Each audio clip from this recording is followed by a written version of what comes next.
Hi hello ಎಲ್ಲರಿಗೂ ನಮಸ್ಕಾರ. ನಾನು ನಿಮ್ಮ ಅನಾಮಿಕಾ ಅನು. ಅಭಿವ್ಯಕ್ತಿ ಕಥಾಲೋಕಕ್ಕೆ ಸ್ವಾಗತ. ಇನ್ನು ಯಾರೆಲ್ಲ ಈ ಚಾನಲ್ಗೆ ಸಬ್ಸ್ಕ್ರೈಬ್ ಆಗಿಲ್ಲ, ದಯವಿಟ್ಟು ಸಬ್ಸ್ಕ್ರೈಬ್ ಮಾಡಿಕೊಂಡು ಪ್ರೋತ್ಸಾಹ ನೀಡಿ.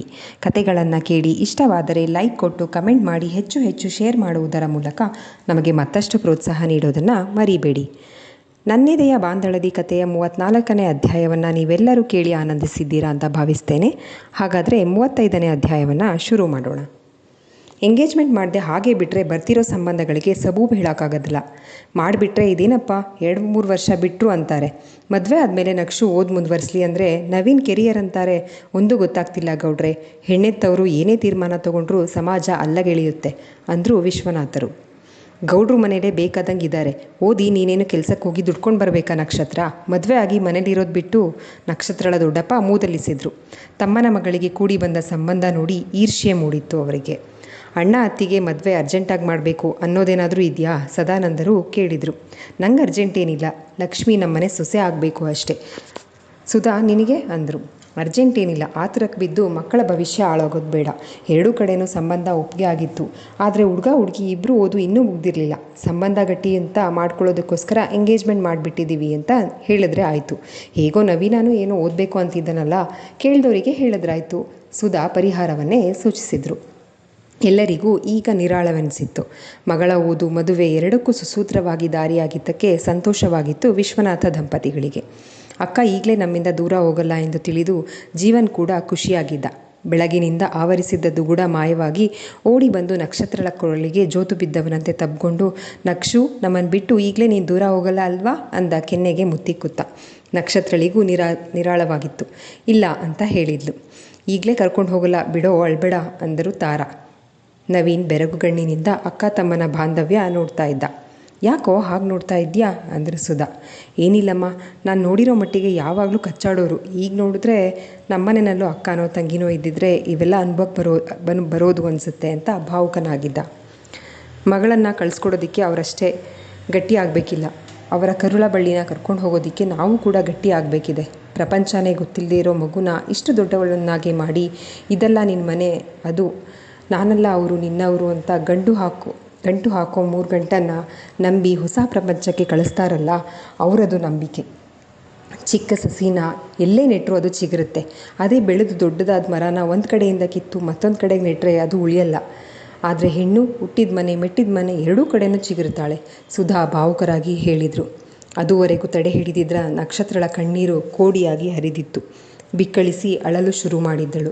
ನಕ್ಷತ್ರಳ ಅಳು ನೋಡಿ ಜೀವನ್ ಕೂಡ ಜೋರಾಗಿ ಅಳೋದಕ್ಕೆ ಶುರು ಮಾಡಿದ್ದ.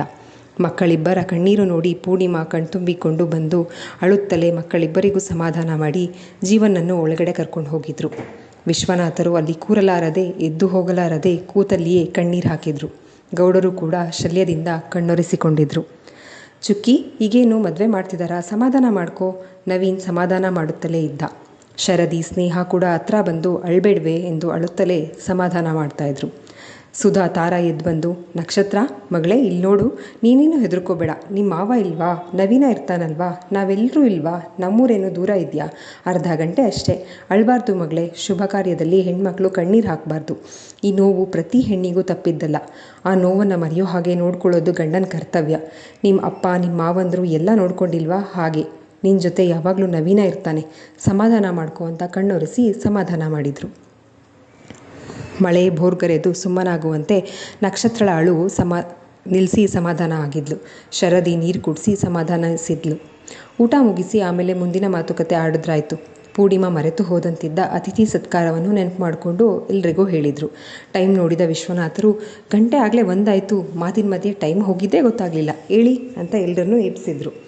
ಗಂಡಸರೆಲ್ಲ ಕೂತ್ಕೊಳ್ಳಿ, ನಾವು ಆಮೇಲೆ ಕೂತ್ಕೋತೀವಿ ಎನ್ನುತ್ತಾ ಸುಧಾ ತಾರಾ ಅಡುಗೆ ಮನೆ ಒಳಗಡೆ ಹೋಗಿದ್ರು.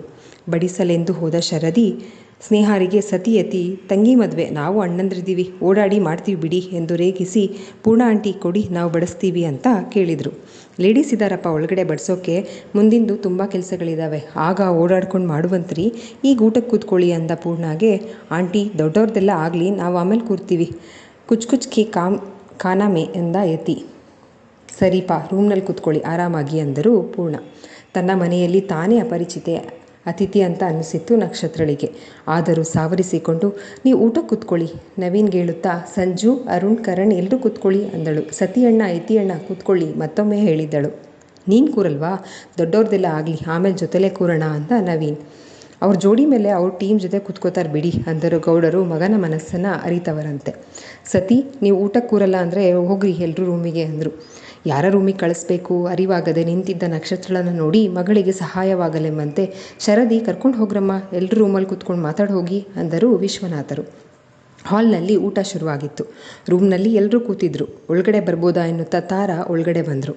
ಇಲ್ಲೇನು ಅಲ್ಲೊಬ್ರು ಇಲ್ಲೊಬ್ರು ಕೂತ್ಕೊಳ್ಳೋದಿಕ್ಕ ಜೋಡಿ ಮಾಡಿದ್ದು ಎಂದು ರೇಗಿಸುತ್ತಲೇ ಅಮ್ಮ ಬನ್ನಿ ಮನೆ ಸಣ್ಣದು ಎನ್ನುತ್ತಾ ಕೂತಿದ್ದವಳು ಎದ್ದು ನಿಂತಳು ನಕ್ಷತ್ರ. ನೀನು ಯಾಕಿಷ್ಟು ಭಯ ಬೀಳ್ತಿದ್ದೀಯಾ? ಗಂಡಿನ ಮನೆಯವರು ಅಂದರೆ ಏನು ಹುಲಿ ಸಿಂಹಗಳ? ಇದಕ್ಕೂ ಮುಂಚೆ ಹೇಗೆ ಪಟಪಟ ಅಂತ ಮಾತಾಡ್ತಾ ಆ್ಯಕ್ಟಿವ್ ಆಗಿರ್ತಿದ್ದೆ ಅಲ್ವಾ? ಹಾಗೇ ಇರು ಆಯಿತಾ ಅಂತ ಕೆನ್ನೆ ತಟ್ಟಿ ಪಕ್ಕದಲ್ಲಿ ಕೂರಿಸ್ಕೊಂಡ್ರು. ನಿಮ್ಮಿಬ್ಬರು ಮದುವೆ ಮಾತುಕತೆ ಕಂಡ್ರು ನಡೀತಿರೋದು. ನವಿ, ಇಷ್ಟು ವರ್ಷ ಕಾಯ್ತಿದ್ದೆ ಅಲ್ವಾ, ಇವತ್ತ್ಯಾಕೋ ಹೀಗಾಗಿದೆಯಾ? ಕೀಲಿ ಕೊಟ್ಟ ಗೊಂಬೆ ಥರ ಅಂದರು ಮೌನವಾಗಿ ಕೂತಿದ್ದ ನವೀನನ್ನು ನೋಡುತ್ತಾ. ಇದೇನು ಕನಸ ನನಸ ನಂಬೋಕ್ಕಾಗ್ತಿಲ್ಲ ಚಿಕ್ಕಮ್ಮ. ಇವಾಗಲೂ ಕೂಡ ಸರ್ಪ್ರೈಸ್ ಬ್ಲ್ಯಾಂಕ್ ಮಾಡಿದೆ ನನ್ನ ಸುತ್ತ. ಜನ ಬೇರೆ ಇದ್ದಾರಲ್ವಾ ಹಾಗಾಗಿ ಅಂದ ನವೀನ್. ಒಮ್ಮೆ ತಟಸ್ಥ ತಲ್ಲೀನ, ಮತ್ತೊಮ್ಮೆ ಭೋರ್ಗರೆಯುತ್ತಿರುವ ಅಲೆಗಳಂಥ ಭಾವನೆಗಳಂಥ ಸಮರದಲ್ಲಿ ಸೆಣಸಲು ನಕ್ಷತ್ರಳಿಗೆ ಏಕಾಂತದ ಅವಶ್ಯಕತೆ ಇತ್ತು. ಇಷ್ಟು ದಿನ ಮೆಂಟ್ಲುನ ಒಳಗೊಳಗೆ ಪ್ರೀತಿಸ್ತಿದ್ದೆ. ಆ ಪ್ರೀತಿನ ಹೇಳ್ಕೊಳ್ಳೋದಕ್ಕೆ ಸುಸಂದರ್ಭಕ್ಕಾಗಿ ಕಾಯ್ತಾ ಇದ್ದೆ. ಇಂದು ಪ್ರೀತಿ ನಿರಾಯಾಸವಾಗಿ ಗೆದ್ದು ಮದುವೆ ಹಂತಕ್ಕೆ ಬಂದಿದೆ. ಆದರೂ ನನಗೆ ಸಂಭ್ರಮಿಸೋಕ್ಕಾಗ್ತಾ ಇಲ್ಲ. ಕಾರಣ, ಹುಟ್ಟಿನಿಂದಲೇ ಜೊತೆ ಇರೋ ಸಂಬಂಧಗಳಿಗೆ ದೂರಾಗೋ ನೋವು. ಬಹುಶಃ ಒಂದನ್ನು ಕೊಟ್ಟು ಮತ್ತೊಂದನ್ನು ಕಿತ್ಕೊಳ್ಳೋ ಭಗವಂತನ ನಿಯಮ ಹೆಣ್ಣಿಗೆ ಮಾತ್ರ ಅನ್ವಯಿಸುತ್ತೆ ಅನಿಸುತ್ತೆ. ನನಗೆ ಯಾಕೆ ಇಷ್ಟು ದಿನ ಇದೆಲ್ಲ ಅರ್ಥನೇ ಆಗಲಿಲ್ಲ. ಅರುಣಕ್ಕ ಓದಿನ ಕಡೆ ಗಮನ ಕೊಡು ಮೊದಲು ಅಂದಿದ್ರು. ಎಂಗೇಜ್ಮೆಂಟ್ ಆಗಿ ಓದೋದು ಅನ್ನೋ ತೀರ್ಮಾನ ಸರಿನಾ ತಪ್ಪಾ? ನಕ್ಷು, ಏನಾದರೂ ತಿಂತೀಯಾ? ತಂದ್ಕೊಡ್ಲಾ ಇಲ್ಲೇ? ಶರದಿ ಎಚ್ಚರಿಸಿದ್ಲು. ಹಾಂ, ಏನೂ ಬೇಡ, ನೀರು ತೊಗೊಂಡ್ಬಾರೆ, ಆವಾಗಲೇ ಕುಡಿಯೋ ಹಾಗಾಗಿತ್ತು ಅಂದ್ಲು. ಏನು ಯೋಚನೆ ಮಾಡ್ತಿದ್ದೀಯಾ ಸೊಸೆ ಮುದ್ದು? ತಾರಾ ಕೇಳಿದ್ರು. ಅಮ್ಮ, ಒಂದು ಬೇಕು ಅಂದರೆ ಮತ್ತೊಂದನ್ನು ಕಳ್ಕೊಳ್ಳೇಬೇಕಾ? ಹಿಂದೇಟು ಹಾಕುತ್ತಲೇ ಕೇಳಿದ್ಲು. ನಕ್ಷತ್ರ, ಮೊದಲಿಗೆ ನಾನೇನೋ ಕಳ್ಕೊತೀನಿ ಅನ್ನೋ ನಿನ್ನ ಯೋಚನೆನ ಮೊದಲು ಬಿಟ್ಬಿಡು ಆಯಿತಾ? ಎಲ್ಲ ದುಪ್ಪಟ್ಟಾಗುತ್ತೆ ವಿನಃ ನೀನು ಏನನ್ನೂ ಕಳ್ಕೊಳ್ಳೋದಿಲ್ಲ ಅಂತ ತಾರಾ ಹೇಳಿದರು. ನಕ್ಷು, ಆಂಟಿ ಮಜ್ಜಿಗೆ ಕೊಟ್ಟು ಕಳಿಸಿದ್ದಾರೆ ಕಣೆ, ಕುಡಿ ಎಂದು ಕೊಟ್ಟಳು. ಸುಸ್ತಾಗಿದೆಯೇನೆ ಅಂದಳು ಗೆಳತಿಯ ಬಾಡಿದ ಮುಖ ನೋಡಿ. ಏನಿಲ್ಲ, ಈ ಸ್ಯಾರಿಯಿಂದಾನೇ ಅರ್ಧ ಸುಸ್ತಾಗ್ತಿದೆ ಮೆಲ್ಲನೆ ಹೇಳಿದ್ದಳು. ಬನ್ನಿ ಊಟಕ್ಕೆಲ್ಲರೂ. ವಿಶ್ವನಾಥರು ಬಂದು ಕರೆದಿದ್ರು. ನಕ್ಷು, ನೀನು ಅವ್ರ ಜೊತೆನೇ ಕೂತ್ಕೋ. ಪಪ್ಪ, ನಿಮ್ದು ಊಟ ಆಯಿತಾ ಅಂತ ಕೇಳಿದ್ಲು.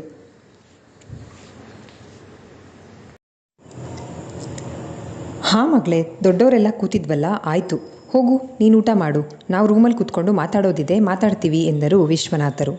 ನಕ್ಷತ್ರಳ ಮುಖ ಮತ್ತೆ ಮಂಕಾಗಿತ್ತು. ಎಲ್ಲರೂ ಹಾಲ್ಗೆ ಹೋಗಿದ್ದರು. ಮತ್ತ್ಯಾಕೆ ಬೇಜಾರು ಚುಕ್ಕಿ? ನಿಂಗಿಷ್ಟು ಕಷ್ಟ ಆಗೋದಾದರೆ ಈ ಮದುವೆ ಬೇಕಾ? ನವೀನ್ ನಕ್ಷತ್ರಳ ಅಳು ನೋಡಲಾಗದೆ ಕೇಳಿದ್ದ. ಏನು ಮಾತಾಡ್ತಿದೆಯೋ? ಮದುವೆ ಯಾವತ್ತಿದ್ರೂ ಆಗಲೇಬೇಕಲ್ವಾ? ಸಡನ್ನಾಗಿ ಆಯ್ತಲ್ಲ, ಅವಳಿನ್ನೂ ಮೆಂಟಲಿ ಪ್ರಿಪೇರ್ ಆಗಿರಲಿಲ್ಲ. ಸರಿ ಹೋಗ್ತಾಳೆ ಅಂದರು ತಾರಾ. ಊಟ ಮಾಡಿ ಬನ್ನಿ ಎನ್ನುತ್ತಾ ಹೊರಗಡೆ ನಡೆದಿದ್ರು. ಪಪ್ಪ ಯಾವತ್ತೂ ನನ್ನ ಬಿಟ್ಟು ಊಟನೇ ಮಾಡ್ತಿರ್ಲಿಲ್ಲ.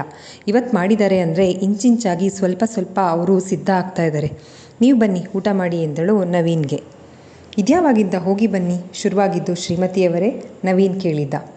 ಶ್ರೀಮತಿ ಮಾಡೋದಕ್ಕೆ ಎಲ್ಲರೂ ಪ್ರಿಪ್ರೇಷನ್ ಶುರು ಮಾಡಿದಾಗಿಂದ. ಎಲ್ರಿದ್ರಿಗೂ ಸಿಂಗಲ್ ಆಗಿ ಕರೆಯೋಕ್ಕಾಗಲ್ವಲ್ಲ, ಅದಕ್ಕೆ ಅನ್ನುತ್ತಾ ಅಲ್ಲಿ ನಿಲ್ಲದೆ ಹೊರ ನಡೆದಳು.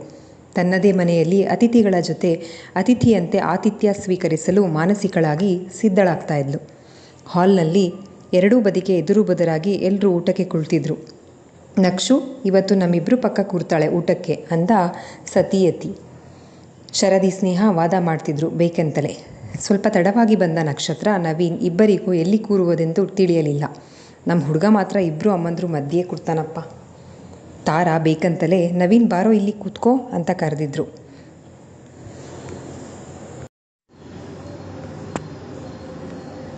ಗೆಳತಿಯರು ಹಾಗೂ ಅಣ್ಣಂದರು ಕೂತಿದ್ದ ಕಡೆ ಹೋಗೋದಕ್ಕೆ ನಕ್ಷತ್ರ ಹೋದಾಗ ತಟ್ಟನೆ ಕೈ ಹಿಡಿದುಕೊಂಡ ನವೀನ್. ಯಾರೂ ನೋಡಲಿಲ್ಲ ಅಂತ ಅಂದ್ಕೊಂಡು ಈ ಕ್ಷಣಕ್ಕಾಗಿಯೇ ಕಾದು ಕುಳಿತಿದ್ದವರಂತೆ ಒಕ್ಕೋರಲಿಯಿಂದ ಓ ಎಂದು ಎಲ್ಲರೂ ಕೂಗಿದ್ದರು. ಹಿಡಿದ ಕೈಯನ್ನು ತಟ್ಟನೆ ಬಿಟ್ಟು ನಿಂತುಕೊಂಡ. ಡೈನಿಂಗ್ ಟೇಬಲ್ನಲ್ಲಿ ಮನೆ ಹೆಡ್ ಕೂರ್ತಾರಲ್ಲ, ಹಾಗೆ ಅಣ್ಣ ನಕ್ಷತ್ರ ಇಬ್ಬರೂ ಕೂರ್ತಾರೆ. ಸಂಜಯ್ ಮತ್ತೊಂದು ಚಾಪೆ ತಂದು ಹಾಕುತ್ತಾ ಹೇಳಿದ್ದ. ಸಂಜು, ಹೆಸರಿಡ್ದು ಕರಿಬಾರ್ದು ನಕ್ಷತ್ರನ, ಇನ್ಮೇಲೆ ಅತ್ತಿಗೆ ಅಂತ ಕರಿಬೇಕು. ಸುಧಾ ಮಗನಿಗೆ ತಿಳಿಸಿ ಹೇಳಿದರು. ಮನೆ ಹಿರಿಸೊಸೆ ಪುಟ್ಟ ಶುರುವಾಗಿತ್ತು ನಕ್ಷತ್ರಳಿಗೆ. ಚುಕ್ಕಿ ಕಾಟ ಕೊಡಬೇಕು ಅಂತಲೇ ಸಪ್ರೇಟ್ ಕೂರಿಸ್ತಿದ್ದಾರೆ, ಅವ್ರ ಟೈಮ್ ನಡೀತಿದೆ, ಈಗ ಕೂತ್ಕೋ ಅಂದ ತಾನು ಕುಳಿತುಕೊಳ್ಳುತ್ತಾ. ನವೀನನ ಸಾಂಗತ್ಯ ಒಡನಾಟ ಇದ್ಯಾವುದು ನಕ್ಷತ್ರಳಿಗೆ ಹೊಸದೇನಲ್ಲ. ಅವನ ಹೃದಯ ಸಂಗಾತಿ ತಾನೇ ಎಂದು ಎಂದೋ ತಿಳಿದಿತ್ತು. ಒಳಗೊಳಗೆ ಹಿಗ್ಗಿದ್ದಳು. ಅದರಿಂದು ಎಲ್ಲರೆದುರು ಅವನನ್ನು ಬಾಳ ಸಂಗಾತಿ ಎಂದು ನಿಲ್ಲಲು ಹೆಣ್ಣಿಗೆ ಪ್ರಕೃತಿದತ್ತವಾಗಿ ಬಂದ ನಾಚಿಕೆ ಹಿಂದೇಟು ಹಾಕುತ್ತಿತ್ತು. ಜೀವನ್ ಒಂದೇ ಬಾಳೆ ಎಲೆ ಇಟ್ಟ.